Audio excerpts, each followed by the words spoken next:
Welcome, everybody. Welcome back. Here we go again. Get everything ready. Welcome back to episode 3, Inside a Runner's World, presented by Printerun. I'm your host, Chris, and this is the show where we look at the past and the finishing times, all those shiny medals, and get the true grit, the mindset, and the heart of a distance runner. The idea behind the show is when I started it a couple of weeks ago is each week we'll be meeting a different runner to learn about their journey. Today, I'm incredibly excited for this one. I've even got my little New York City t-shirt on it as well. So I'm incredibly excited to be joined by a guest who protects and serves his community on the clock, conquers the asphalt off the clock. He's an active NYPD officer, an endurance athlete, someone who knows exactly what it means to push through mental and physical fatigue, whether he's wearing the uniform or he's laced up for race day. His life is defined by service, discipline, and resilience. Today, we're going to dive into the personal story of how he balances the grueling shifts of law enforcement, marathon training, and the unique mental toughness it takes to patrol the streets of New York and also crush a 26.2 and plus much, much more. Please join me in welcoming to the show NYD police officer, Mr. Eloy Suarez. How are you, sir? Not too bad, Chris. Thanks for having me. I appreciate it. Welcome. Where are you at right now? You look like, is that your wallpaper? No, actually, this is my third office. I'm currently not sponsored by, but grandfathered in by Planet Fitness. So today is day one of marathon training in New York. It's 90 degrees up here, so I got to hit the treadmill for 6 miles. Yeah, we day one. In Detroit today, it hit like 97. I was out before sunrise this morning to get it done and everything. So yeah, Planet Fitness, if you'd like to sponsor the show, or if you'd like to join in my buddy Eloy as well, whatever you need to know on the journey, all helps, right? Every little helps as we go through the show and all that thing. So welcome to the show, Eloy. What we're going to try and get through today is we're going to open you up, so to speak, and we'll go inside the runner's world to really learn more about you and what's got you where you are, how how you get things to the next level and all that kind of good stuff. So yeah, before we start, and this is something I've kind of like changed a little bit to go off script a little bit. Tell me a little bit about Eloy and his background and upbringing, upgrowth and everything. So you're in New York City now, but tell us more. Yes. All right. So my name is Eloy. I was named after my dad, who was a immigrant from Cuba. Grew up in New York my whole life. Grew up in Washington Heights. So I am, for those part of the culture, I am hashtag forever gordo. I'm into rice and beans, arroz con pollo, flan, everything else in between that I shouldn't be eating. Tres golpe. I'm part of that whole uptown culture. The old pastelitos, mofongo, that kind of good stuff. That was last weekend. So get a carb load before you start. Yes, but for every calorie that you take in, you got to burn it off. So right. It's called balance. I'm team rice and beans. Habichuela con dulce. Steak. I don't do. Never been on TRT. Never been on the Wolverine stack or whatever they're taking. The job doesn't. They allow it under medication, but it's too expensive for me. So because I am 48, it takes me a little bit more recovery for that. But I started running. 48. You're a good looking 48. I appreciate it. Thank you. Pride was last weekend. Hey, let's together, No, but my running journey started shortly after football. In 2016, when I started doing some obstacle course racing, particularly Spartan races. And Spartan races is, if you're familiar with obstacle course racing, it varies anywhere from 5K, 10K, half marathons on the side of a ski resort that's either AA diamond or very high altitudes. Started doing that in 2016. I have under my Spartan belt approximately 5 trifectas, not including the small little miscellaneous ones, like the small ones that used to be in Tuxedo or Ohio or in other places like that. And shortly after Spartan Racing, football, the Spartan Racing, um, I thought that I was the bomb. I thought I was the shit until I got humbled big time by a few obstacles courses, by a few obstacles, particularly the rope climb and the monkey bars. And during the course of that time, I met a few NYPD runners, athletes that were also on the same course themselves that had the actual singlet. And I said, "Do you mind if I rock out with you guys?" I did the race and completed it So and were you a became police officer addicted. then or not? You were a police officer back then? Yes, Okay. yes. So I got hired. I have been working for the city for 25 years. Been an NYPD police officer for about 24 years. I'm a pre 9/11 cop. I have 9/11 related symptoms, which is another reason why towards my fitness is just for my own medical um, fight whatever inevitables that is going to happen. God willing, I'm gonna continue to fight the good fight. Um, at that time, I had roughly about 12 or 13 years on the job. And then I started, picking up racing, running with Spartan Racing, and little 5K, 10K here, and then I saw my body started to transform. Um, what was a big driving force, and this is for anybody within the law enforcement capacity. Um, and if I get into police jargon, Chris, please tell me, I'll break it down to English, No, to all layman's good. terms. All good. But I to don't, make a I don't long story, understand half the things people say anyway, so I just kind of like go along with it. So it's all good. It's funny. Just go off on tangent a minute. I first yeah. moved to the States in 2003, Mhm. and I was literally in Manhattan every weekend from pretty much a year. And I had a few little dust-ins with the law enforcement. So I was wondering if our paths would have met or crossed many years ago. I hope not. Just I'll say that because I was a bit of a dick back then. But we'll digress and move forward. But carry on. Yeah, so one of the benefits in that 2016 crossover was a big thing. At the time, I was affiliated with Bronx Mutters, which was a OCR group, and a Team Red, White, and Blue, which is a non-for-profit organization that helps veterans transition to health and fitness. So I get into a radio run. It was a strong arm robbery. The guy jumped over the fence. There was a huge 85 where officer needs assistance. Nobody could jump the fence except for this guy. The guy jumped over the fence. I jumped after him. He tried to swim and figured out that he couldn't swim. So one of the cops that happened on a Wednesday. That Saturday, one of the guys that I ran a Spartan race with, his name is Omar, also jumped the fence with me. We had to throw out like a light ring of life, pulled him in. He was arrested for the robbery. And that's when I said, I got to keep this up because it's Right. going to save my life. That's like a full-on episode of Cops and Robbers. You just imagine like the Benny Hill music as dun, dun, dun, dun, dun, dun, dun, dun, and all that kind of thing going down. So what was Yeah. kind of like, what was the exact moment you said, I'm going to run 26.2 miles? Post COVID. Okay. Post COVID, um, uh, I lost my mother to COVID. Sorry to hear Uh, that. and when my mom passed away and the world was isolated, the gym, Planet Fitness was not open. There wasn't really any gyms open. So what I wound up having to do was I had to find my I had to find myself. I started to run more miles outside of my own.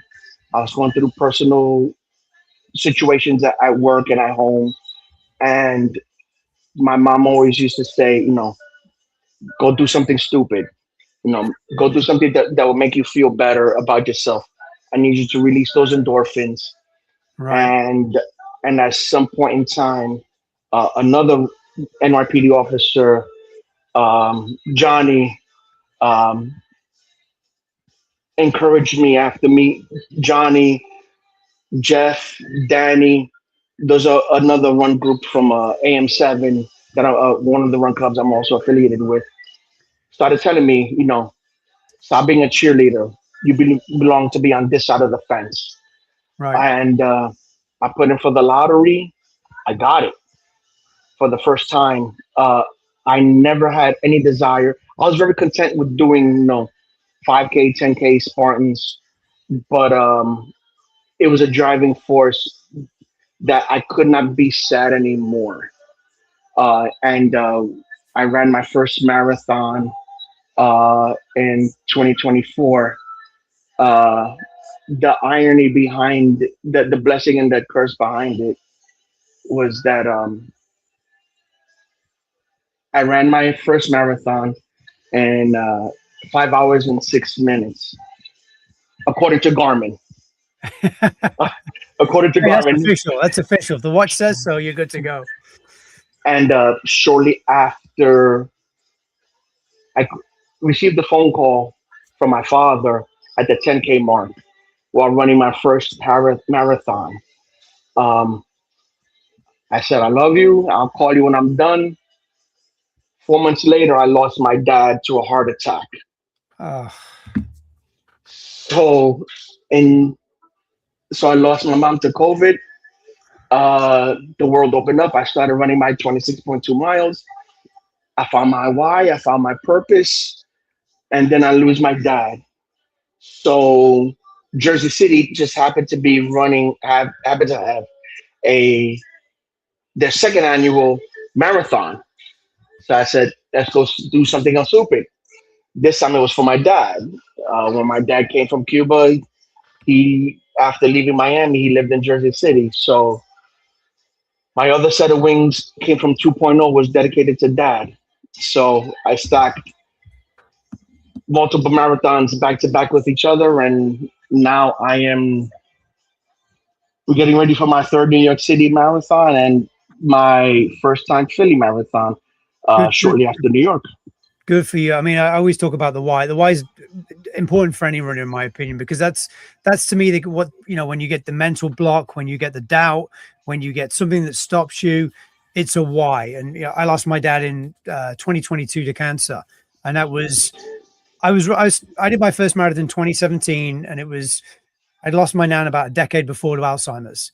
And I always wanted to do something to kind of like, remember her by that kind of side of things. So I decided to sign up for the Miami Marathon. Um, been through a little bit of things in my personal life. So it was like, let's sign up for a marathon. And, there was no lottery. It was back then, it was easy to get into Miami. It's kind of hard now, but I did it. I got in, probably the same with you. It's like, holy shit, now I've got to train and I've got to do this, this, and this. So I went through the blocks, but every time I had that kind of like doubt, I just used to think of my nan, and I think about things we did when we were kids and, going to the park. Or my nan she was kind of like a boy mom, right? So I would be this like 8-year-old kid wanting to kick a soccer ball around. And there's this like 70-year-old old lady wanting to play soccer with me, or we play cricket in the back garden and I'd be smashing the cricket ball here, there and everywhere. But she was one of the most important people in my life. And that was my why. And then when I went through that with my dad got sick probably about 2019, just before COVID. And it was hard because COVID happened. I couldn't go back and see him and go backwards and forwards and that kind of thing. And then when we got released to fly and go back, I literally spent the last year of his life just going backwards and forwards between, we were in Michigan at the time, then to England and that kind of thing. And then he passed about 2 weeks after I ran New York. And I knew I wasn't going to see him again. I knew I wouldn't, get that moment where I could sit down. And my dad lived in New York when I was a little kid for a bit through work in the 80s. And he'd always talked about New York and he'd always, raved about it. Instantly, worked in the Trade Center in 83. And I remember coming up Park Lane when my back as you go into the park, legs are gone, knees are gone. I'm just burnt. But I'm just thinking of my dad. And that's what got me through that race. To get to the end. So the whys is, I say this to any runner, it's one of the most important things. If you're doing anything, why are you doing it? What is your why to get you through that kind of component? So looking back, your proudest achievement to date, what's the specific memory from that race that kind of never fails to give you goosebumps when you think about it? Um, or I know you gives get. I me know the emotions are like building now. I can see it. I gotcha. no. I gotcha. So okay, so here it is. So for those who are in the New York City area and those who are familiar with my story, I've been Mr. Mount 20 for 7 years. I've been helping marathoners for all types of clubs. Now, my post on 135th Street and Willis Avenue for from 10 a.m. to 5 p.m. helping out all athletes. When I got to my first marathon, every Bronx team that knows me was set up cheering for me as a native New Yorker, as a son of the Bronx, a son of Uptown, as a Latino, that wears a badge that serves a purpose, on and out, on and with the shield on and off, and the reception that I got entering the Bronx and leaving the Bronx, and running with my friend Adele, and running with my daughter, and running with so many other people that just were with that I was there for them. Is that your girl? Yeah, she was 8 years old at the time. Now she's Love it. 16. So Wow. that was her first obstacle course race. So That's now awesome, dude. That's so awesome. now yeah, so that was a terrain race. That picture was done in 2016.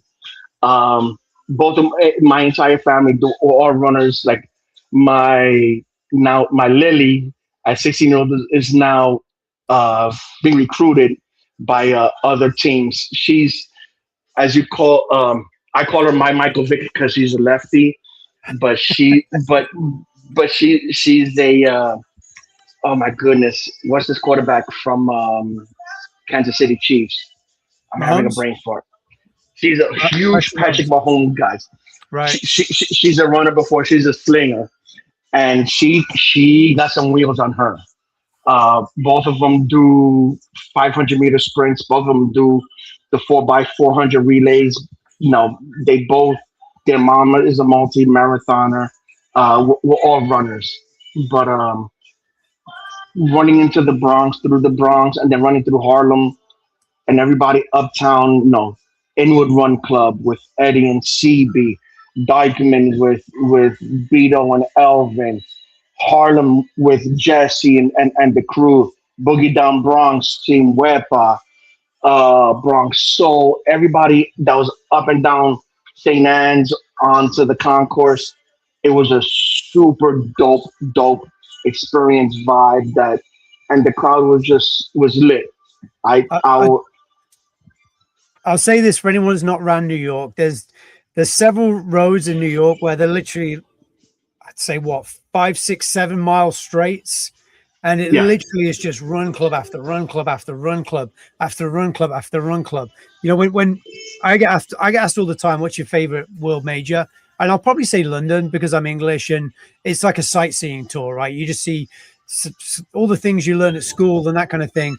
New York for me, the crowds are by far the best you will get in any other marathon. And I'll be perfectly honest, you don't necessarily go through the most aesthetic parts of New York City, right? You're not running past the Empire State, or you're not running past things where you want to stop and take a photo of the buildings. It's just big tall buildings and a shit ton of noise for literally the majority of that race. I'm fair to say, right? It's literally the reason I think people pick New York City is the start's amazing, the finish is amazing, but that bit in the middle where it's just a wave of noise.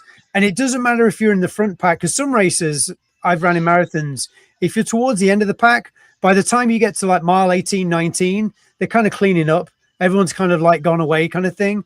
New York City, it's like people are camped out for the day, and the noise is just mind blowing. So again, if it's on your bucket list out there, if you're watching, if it's something you want to do, I I couldn't even imagine if I'm a face in New York and people a smidgen of celebrity status that you have running that race. Shit, I think I was like the emperor or god or something. It'd just be next level of wow. just as a reference to anybody who's never ran New York City marathons. One, get into a charity and run New York City at least one time. I have a desire to do Chicago, but when you do New York City, and for anybody who's done New York City, I don't care for Brooklyn too much because it's too far from me. I'll travel for food to Brooklyn, but there's a strip on Brooklyn, right by the brownstones. It's literally 4 car lengths in width, but they are competing DJs for at least 2 miles when I'm running a 9 minute pace Right. because of I'm so hyped when I need to be running an 11, 12. But the crowds are amazing and they're drunk. It's happy hour, 10 o'clock in the morning over there. Right. Right. Sobriety is an option if you're there. Yeah, I was going to say, looking at what I was thinking about it must hit differently if you're running New York City Marathon as an NYPD officer. It's got to be completely different, So what would you kind of say, comparing like what have you learned from running that you've taken into your professional career? Time management. Woo! Time management. Let me tell you something. So, if being in a paramilitary organization, it's a lot of hurry up and wait. But when you're on the blue side, when you're on the uniform side, there's timings for everything. Reports, arrest situations, use of force. It's all about timing. Time management, how you eat, when you're on patrol. You have to take that same level of discipline of scheduling. Well, I have to wake up at 5:30 in the morning to be at work at 6:30 to be suited up to be get ready for roll call at 7 to be on the road at 7:15.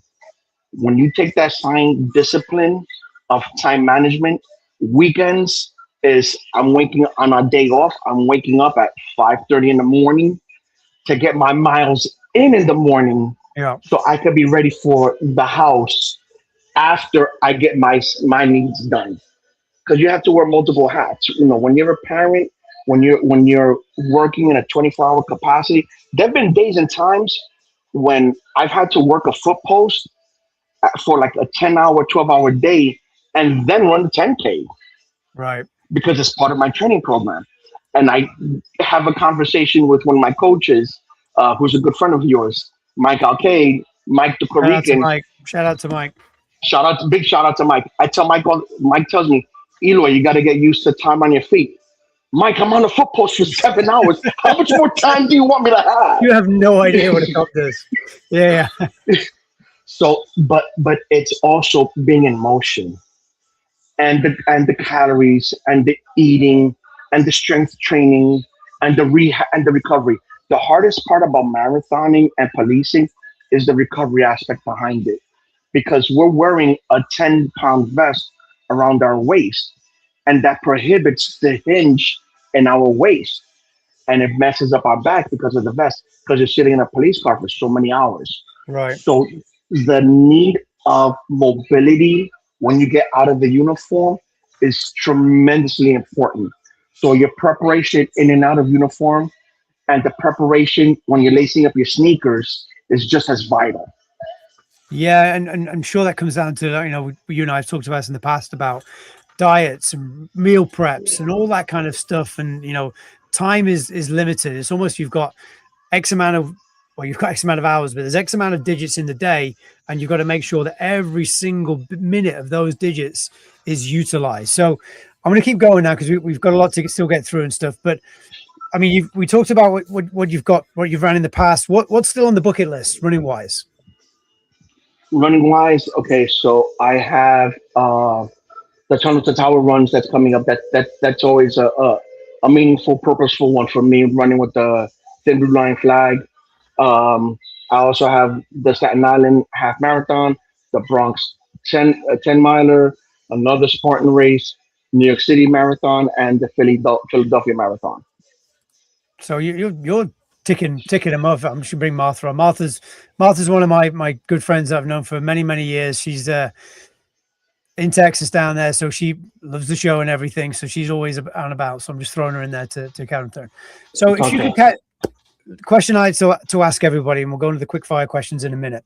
So if you can get in that Marty McFly time machine, the DeLorean, and you could catch your time machine, go back and stand right next to yourself at the starting line of your very first marathon, what single piece of advice would you whisper to your younger self? Recovery, recovery, and mobility. I've pushed my body so much that I pulled both of my hamstrings when I ran the Marine Corps marathon, and that was grit. That those two marathons was a sheer grit. I ran the Marine Corps marathon last year, pulled my right hamstring at mile 16. Um, and then 1 week later, I had the New York City marathon, and I re-aggravated it again. Yeah, that's the NYPD memorial run, Okay. which is, and that's an important piece that I want to share with you after this comment. Right. Go back. We'll pull that down. We'll go circle back to it. No, yeah, yeah. Well, the that was just a sheer grit marathon when I pulled my hamstring at the 6 mile marker, and I wasn't not gonna not DNF. Right. So I was running on the limping leg, from Brooklyn all the way to Central Park on one leg. So mobility and recovery is vital for a whole lot of everybody, especially with the bigger athletes. That it takes a lot more pounding on your knees, on your ankles. So shoes are paramount, range of motion is paramount, physical therapy is paramount. Yeah, a lot of it we talk about. I mean, I always look at it and say we're just getting old. We're just getting old, but we're not. We are getting old. We're middle-aged men and all that kind of good stuff. But the one thing that we've learned is if we'd have known what we know now when we were 20, 21, 22, we would have put that into our mindset and into our day-to-day lifestyle at that age. So when we have to all of a sudden introduce that as a 30, 40-year-old, it's not a huge change to jump into and stuff. Like stretching's the big thing for me. We just don't do it. We don't do it. We don't do enough of it. I got into yoga in my 20s, which helped a little bit. I know, but it's be some good-looking girls. Necessary, yeah. It's a necessary evil. It's a necessary evil, but the stretching part of it, you hear Goggins. He says he does 2 hours stretching a day, because that's how he deals with his recovery and part of the journey and all that kind of stuff. So tell me about this one, and then we'll go to a quick fires. So when I first got into racing, that thin blue line flag, we're coming up on an anniversary for her. My why was mi Sotis familia, who was killed in the line of duty. She was a very close, dear friend of mine. In one of my first Spartan races, I ran the whole 12 miles, and that flag never touched the floor since July 5th, 2017. So we're coming up on our anniversary date.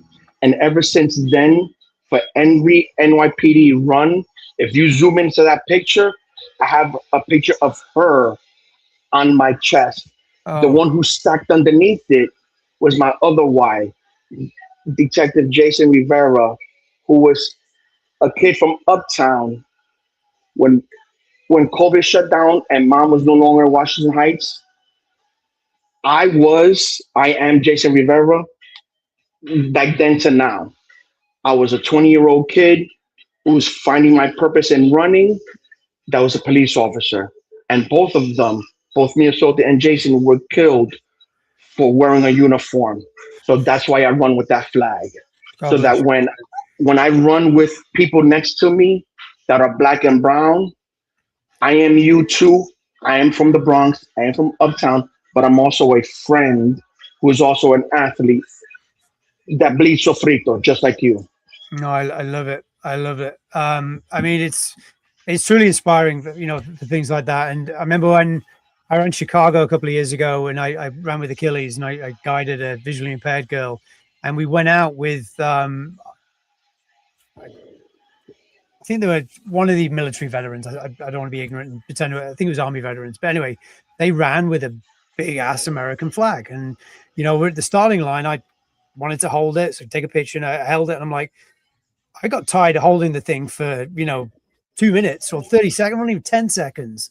They did the whole marathon and they were not going to let go. And one of the guy was double amputee, and he was just, went off on it and just, tip my hat. And as a non-American, but someone who emigrated to this country in 2003, 2 years post 9/11, living in New York City, it was still very fresh and still on the scene and everything. I still get caught up in stuff when I see, clips of it on the TV and stuff, and people have passed fighting for the country and stuff. It gets me emotional and stuff. So I'll go from there. All right, let's not cry because we're doing well to get this far as well. All right, wrap things up. Immediate, unfiltered reaction to the following. Are you ready? Go for it. Hang on. I forgot these things. I might as well use them. All right. And that's the end one. Sorry. All right. Running before a shift or running after a shift? After a shift. The ultimate running playlist or total silence? Ultimate playlist. Okay. Ultimate post-marathon cheat meal? A bacon cheeseburger. Ooh. Yeah. Okay. Freezing rain or 90-degree heat? Freezing rain. 3 words that describe the feeling of crossing a finishing line.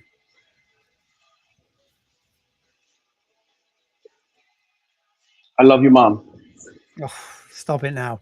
What's the funniest or strangest thing you've seen while running on a patrol or training?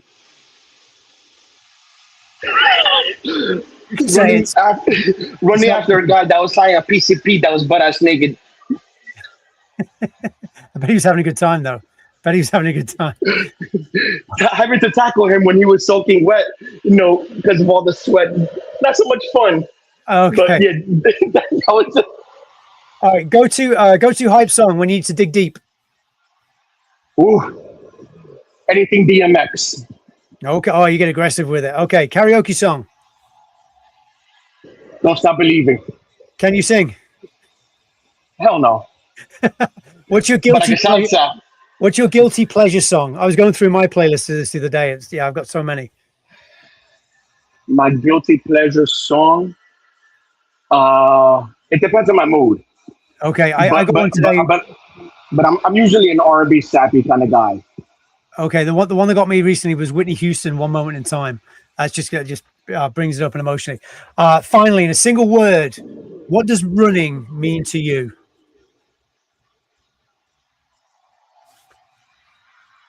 Running means to me. Oof. Community. There we go. I meant to do it that way. That's it.